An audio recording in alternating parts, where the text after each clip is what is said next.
satu lagi di pempek honey. Jadi tempat ini ada di Jakabaring.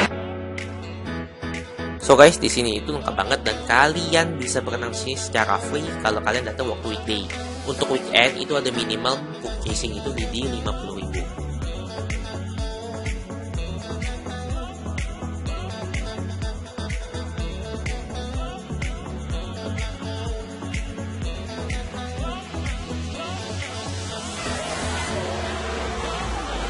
Nah, ini aku cobain menu-menu mereka.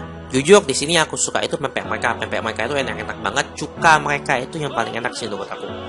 Pedes dan juga nggak terlalu kental, tapi pas menurut aku. Untuk pindangnya itu juga enak. Kalian wajib cobain sih menu-menu di sini, menurut aku affordable dan juga enak. Sumpah ini tempatnya itu gede banget dan fasilitasnya itu lengkap banget. Bagi kalian yang mau ajak anak-anak kalian ke sini, nah di sini kalian bisa berenang secara free di waktu weekdays.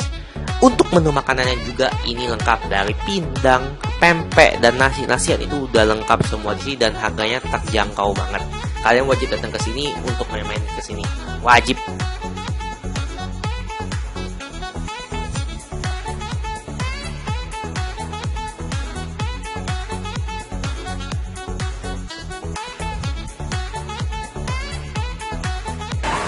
Guys, aku udah cicipin dan menunya sini enak-enak dan yang paling oke tempatnya juga asik. Oke, sekarang aku mau nyemplung dulu.